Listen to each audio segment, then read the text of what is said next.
Oke, Assalamualaikum warahmatullahi wabarakatuh. Teman-teman semuanya yang dirahmati Allah Subhanahu wa taala, alhamdulillah bertemu kembali kita dalam sharing sirah, mendalami kisah, mengambil hikmah bersama dengan saya Muhammad Zubairi. Setelah kita membahas tentang luar biasa manfaat besar yang Allah anugerahkan kepada kaum muslimin pasca perjanjian Hudaybiyah, antara lain Rasulullah SAW kemudian memaklumatkan dakwah Islam ke seluruh dunia. Rasul mengirimkan surat-surat ke Persia, ke Romawi, kemudian ke Mesir, juga ke Najasyi, negara-negara besar adikuasa pada waktu itu yang dampaknya juga luar biasa. Dari 4 yang kita sebutkan tadi adalah satu yang menolak kemudian merobek-robek suratnya, yakni Kisra, Abrawais.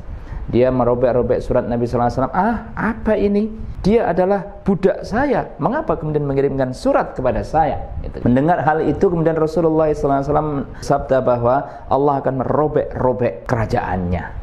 Dan benar nanti pada masa Abu Bakar As-Siddiq, kemudian sampai kemudian puncaknya pada masa Umar bin Khattab radhiyallahu an, negeri Persia atau Sasania itu akan dirobek-robek oleh Allah Subhanahu wa taala, dimenangkan kaum muslimin dan sudah tidak ada lagi di dalam sejarahnya. Sebaliknya 3 yang lainnya, Mesir, Romawi dan Najasyi, ini mereka menerima dengan sangat baik utusan Nabi Shallallahu Alaihi Wasallam. Lalu kemudian Heraklius, Kaisar Romawi ini awalnya dia terima dengan baik, penasaran, kemudian mendengar kafilah Abu Sofyan sehingga dipanggil. Saat dipanggil, dialog dan sebagainya, ada nada-nada mendapatkan hidayah karena semua yang ditanyakan berdasarkan bacaan dia terhadap kitab sucinya itu persis benar. Ini ciri-ciri kenabian. Adalah Muhammad itu kecuali adalah seorang nabi. Akan tetapi kemudian ketika dipanggil beberapa orang dan kemudian dia mengatakan tentang kebenaran Islam yang dibawa Muhammad sallallahu alaihi wasallam ini,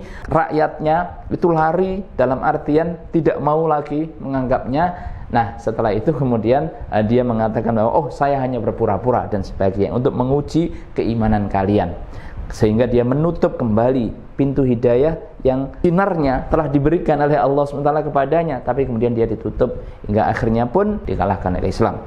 Nah, teman-teman semuanya yang dirahmati Allah SWT, yang juga luar biasa adalah Muqawqis Mesir menanggapi dengan baik surat Nabi SAW dan kemudian memberikan hadiah-hadiah.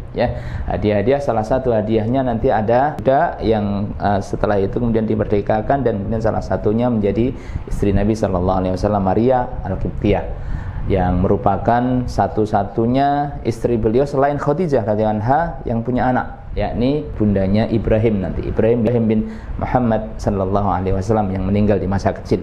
Nah, teman-teman semuanya rahmati Allah SWT, pada waktu itu pula kemudian Rasulullah SAW mengirimkan surat kepada raja-raja di berbagai macam bangsa Arab, yang karenanya kemudian Islam pasca perjanjian Hudaybiyah yang awalnya kaum muslimin ini merasa sedikit kecewa dengan isi dari perjanjian Hudaybiyah tersebut, namun kemudian Allah Subhanahu wa taala menganugerahkan kemenangan yang kilang gemilang, di mana Islam kemudian mendapatkan pemeluk yang begitu besar, begitu banyak, bahkan melebihi dari masa awal dakwah Nabi sampai di sebelum perjanjian Hudaybiyah tersebut. Jumlah mereka yang masuk Islam menjadi jauh lebih banyak dibandingkan dengan itu semua. Nah, teman-teman semuanya yang dirahmati Allah Subhanahu wa taala, setelah itu kemudian itu terjadi di tahun ke-6 Hijriah. Kita tahu perjanjian Hudaybiyah tersebut di tahun ke-7 sebelum kemudian Rasulullah SAW menunaikan umrah qadha.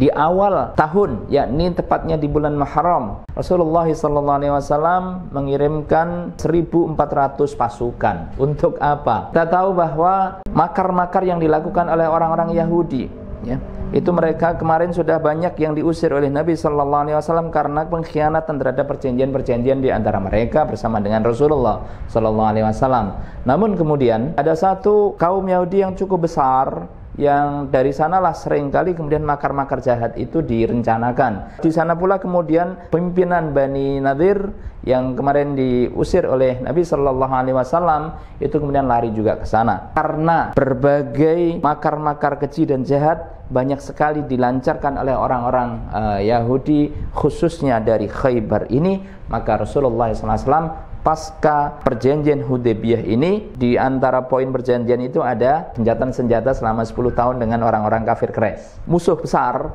itu sudah terikat dengan sebuah perjanjian. Karenanya kemudian beliau mengalihkan kuasanya untuk menghilangkan gangguan-gangguan dan rintangan-rintangan yang ada di sekitarnya, yakni Yahudi Khaybar, yang merupakan kaum terbesar dan juga wilayah terbesar, sangat subur dan kaya raya. Nah, teman-teman semuanya rahmati Allah Subhanahu wa taala, berangkatlah beliau di tahun ke-7 tersebut di bulan Muharram sama dengan 1.400 pasukan.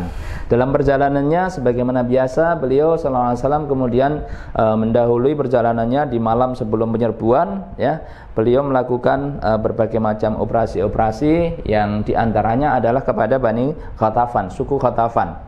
Ya, suku Ghatafan itu kita tahu adalah salah satu penyumbang pasukan yang terbesar di perang Ahzab, yang juga karena diprovokasi oleh Yahudi. Ya, ada Bani Quraidah dan Bani Nadir termasuk di antara juga. Suku Khaybar tentu juga merupakan otak di belakang itu semuanya. Nah, teman-teman semuanya rahmati Allah, karenanya kemudian Rasulullah SAW melakukan operasi, salah satunya apa? Karena suku Ghatafan ini adalah kutunya dari Yahudi Khaybar, maka beliau SAW kemudian mendatangi mereka hingga kemudian memastikan bahwa suku Ghatafan tidak akan membantu Yahudi, ya.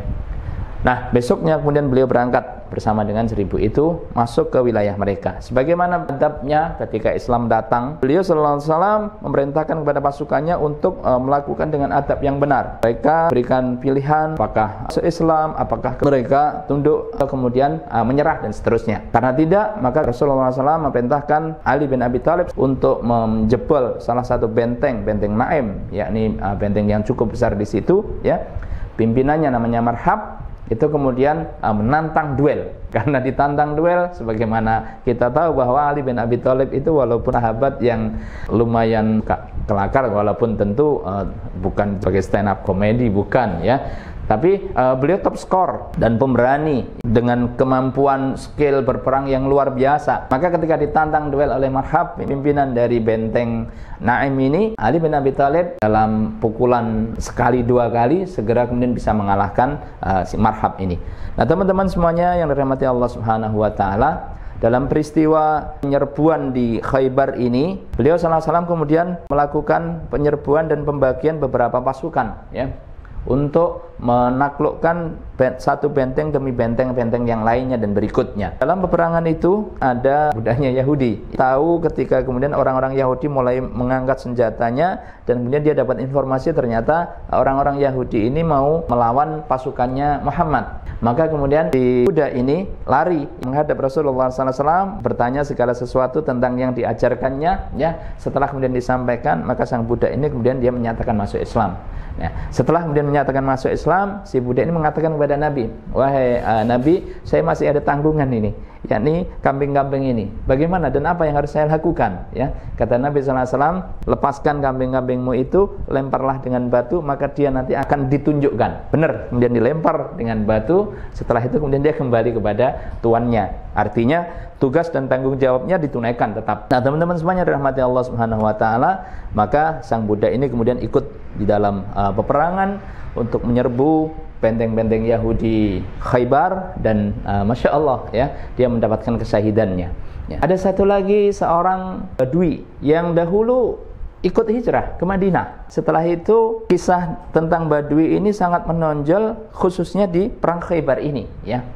Nah, di dalam perang Khaybar ini ada beberapa benteng yang sudah ditaklukkan, sudah dimenangkan. Pada beberapa kali penaklukan dari beberapa benteng, si Badui ini juga mendapatkan ghanimah. Saat kemudian Rasulullah SAW membagikan beberapa ghanimah kepada para sahabatnya, bagian yang harusnya diberikan kepada Badui ini diberikan oleh Nabi SAW, tapi loh kok nggak ada si Badui ini? Maka kemudian Rasulullah SAW menitipkan kepada sahabat untuk diberikan kepadanya, tolong berikan kepadanya. Ya. Setelah kemudian dibawa oleh sahabat yang diutus Nabi sampai kepada Badui tersebut, ini untukmu, gitu. Apa ini? Kata si Badui dengan wajah yang nggak seberapa suka. Ini adalah ghanimah pesanan Nabi yang dibagi oleh Nabi laka, untukmu. Langsung diambil ghanimah tersebut dan dia datangi Nabi. Begitu di depan Nabi diletakkan, mungkin ya nggak keras-keras banget, ya, karena dia beradab tentu kepada Nabi, ya.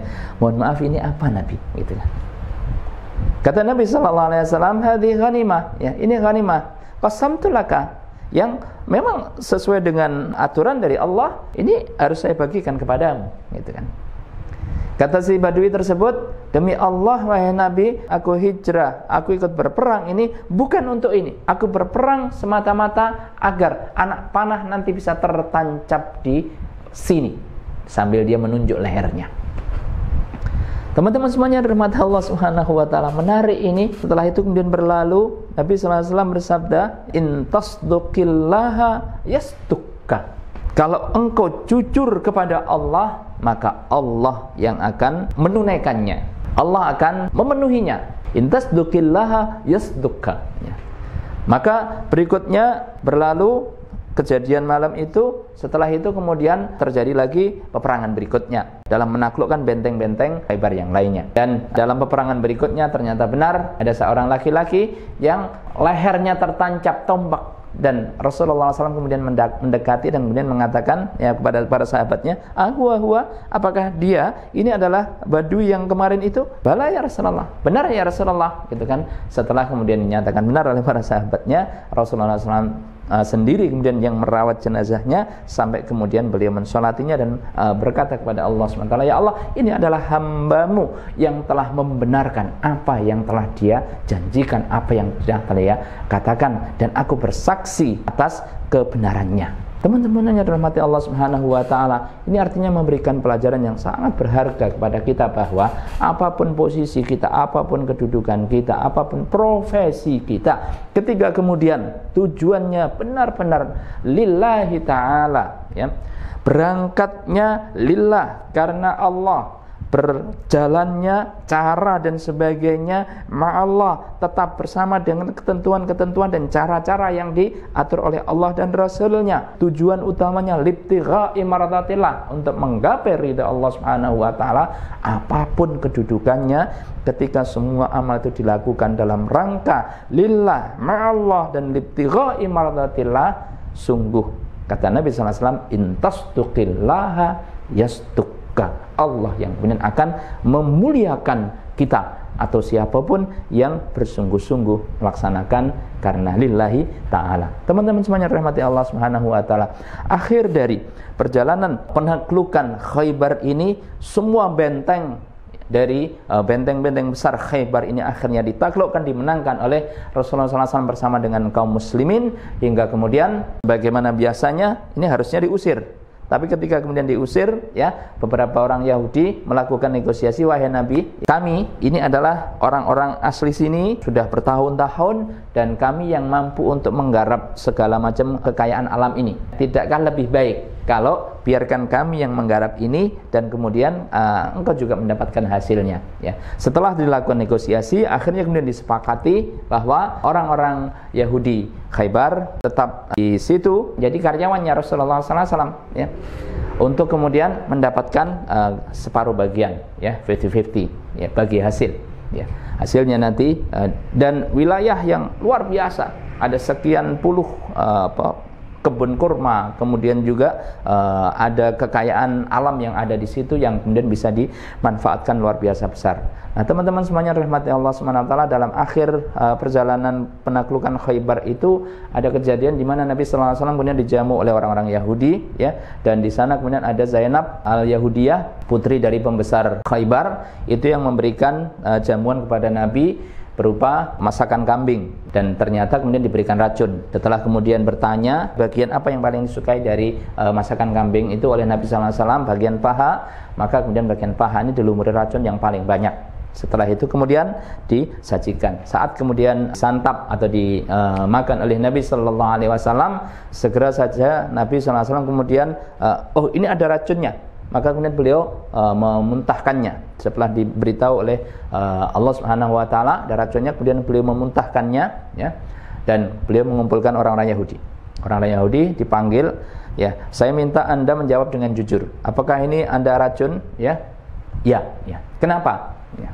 Kenapa? Kata kilahnya orang Yahudi itu, ya, dia mengatakan kami meracun karena kalau engkau bukan nabi pasti kemudian akan mati, dan tentu kami inginkan kematian kalau orang bukan nabi mengaku-ngaku menjadi nabi dan kemudian menyerang kami, dan kalau engkau nabi pasti tidak terjadi apa-apa. Akhirnya beberapa sahabat bertanya tentang Zainab yang meracun tadi, bagaimana dengan Zainab, ya, kata Nabi, udah jangan, maafkan saja, dimaafkan. Tetapi ketika kemudian beliau menyatakan memaafkan, tidak lama kemudian ada sahabat Nabi yang ikut merasakan jamuan kambing tersebut, kemudian meninggal karena kena racun. Maka akhirnya diqisaslah, sehingga Zainab itu akhirnya dibunuh. Nah, teman-teman semuanya yang dirahmati Allah Subhanahu wa taala, ini adalah kejadian pasca Hudaybiyah yang Allah Subhanahu wa taala menyebutkan laqad radhiyallahu 'anil mu'minin idh yubayyi'unaka tahta asy-syajarati fa'alima fi qulubihim fa'anzalas sakinata 'alaihim wa atsabahum fathan qariba. Kemenangan yang dekat itu adalah kemenangan-kemenangan yang luar biasa, ya. Banyak sekali futuhat, kemenangan-kemenangan, terbukanya wilayah-wilayah dan juga suku-suku yang kemudian datang kepada Nabi, menyerahkan diri, segera masuk Islam, dan juga Rasul mengirimkan surat-surat ke berbagai negara. Kemudian beliau menaklukkan, yang terbesar adalah penaklukan Khaybar ini. Begitu kemudian penaklukan Khaybar ini, sekian banyak suku-suku di sekitar Madinah dan juga di beberapa wilayah-wilayah yang lainnya, ya, menunggu dan menanti informasi bagaimana hasil dari penaklukan Khaybar tersebut. Tatkala Rasulullah memenangkannya, bergelombang-gelombanglah kemudian mereka-mereka dari berbagai macam suku itu yang akhirnya datang atau kemudian segera menyerahkan diri, ya, masuk Islam atau kemudian berdamai dan seterusnya, dan kaum muslimin menjadi bertambah begitu banyak, dan itulah yang dijanjikan oleh Allah Subhanahu wa taala, fathan qariba, kemenangan yang dekat. Teman-teman semuanya dirahmati Allah Subhanahu wa taala, tetaplah di sharing sirah. Pada kesempatan berikutnya insyaallah kita akan membahas bagaimana di tahun ke-7 Rasulullah SAW berangkat untuk umroh qadha. Seperti apa? Tentu luar biasa menarik. Tetap bersama saya Muhammad Zubairi dalam sharing sirah, mendalami kisah, mengambil hikmah. Assalamualaikum warahmatullahi wabarakatuh.